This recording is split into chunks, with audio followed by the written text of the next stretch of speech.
Bismillahirrahmanirrahim. Subject Chemistry, Class 2nd Year. Today the topic is about the structure of alkanes, Part 1.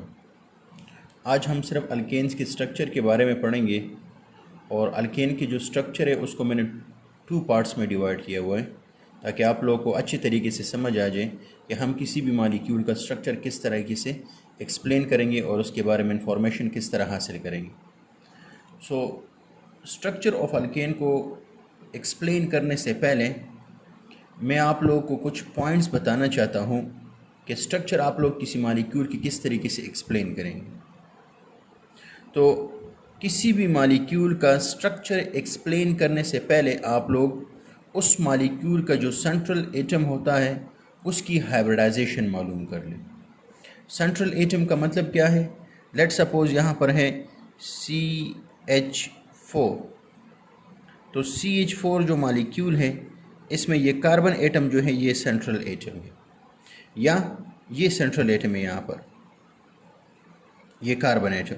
या let suppose हमारे पास एक और molecule है C2H6।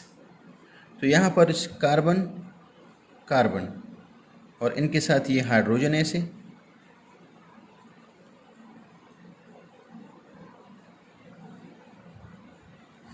तो इस पोर्शन के लिए ये सेंट्रल एटम है और इस पोर्शन के लिए ये सेंट्रल एटम है।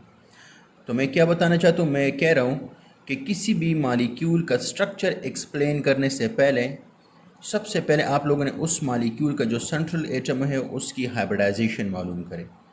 हाइब्रिडाइजेशन मालूम किस तरह करेंगे? हाइब्रिडाइजेशन आप लोग कैसे मालूम करेंगे? तो हाइब्रिडाइजेशन मालूम करने का अपना एक फार्मूला है और उसी फार्मूले को आप लोग यूज़ करके सेंट्रल एटम की आप लोग हाइब्रिडाइजेशन मालूम कर सकते हैं।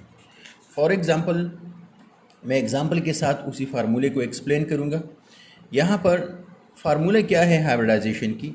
वो है hybridization is equal to number of bonds plus number of lone pair of electrons. और एक बात याद रखें कि जो डबल बॉन्ड होगा और जो ट्रिपल बॉन्ड होगा उसको हम कंसिडर करेंगे सिंगल बॉन्ड, उसको हम कंसिडर करेंगे। तो इसी फार्मूले को मैं इन सारे मॉलिक्यूल पर यूज़ करूँगा, आप लोग देखते जाएं। सबसे पहले आप लोग ये मॉलिक्यूल कंसिडर करें। तो देखिए यहाँ पर सेंट्रल एटम है कार्बन। तो hybridization is equal to number of bonded atoms. तो बॉन्डेड एटम्स इस मॉलिक्यूल के साथ कितने, इस कार्बन के साथ कितने बॉन्ड्स है? 4 प्लस क्या इस कार्बन के साथ कोई लॉन पेयर है? कोई नहीं है, तो 0। तो अगर आप लोग देख ले तो हाइब्रिडाइजेशन की आंसर आप लोगों के पास आ गए हैं। यहाँ पर हाइब्रिडाइजेशन इज इक्वल टू 4। जब आप लोगों के साथ आंसर आ जाए 4, इट मीन्स कि ये जो कार्बन है इसमें हाइब्रिडाइजेशन मौजूद है sp3।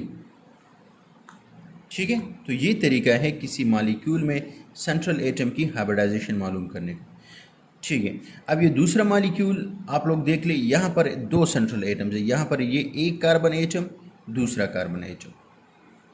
तो सबसे पहले मैं इस एटम की हाइब्रिडाइजेशन मालूम करूँगा। तो देखिए आप लोग को मैंने यहाँ पर तो hybridization is equal to number of bonds. तो देखिए यहाँ पर आप लोग को मैंने बताया था कि जो डबल बॉन्ड होगा या जो ट्रिपल बॉन्ड होगा उसको हम कंसिडर करेंगे एज ए सिंगल बॉन्ड।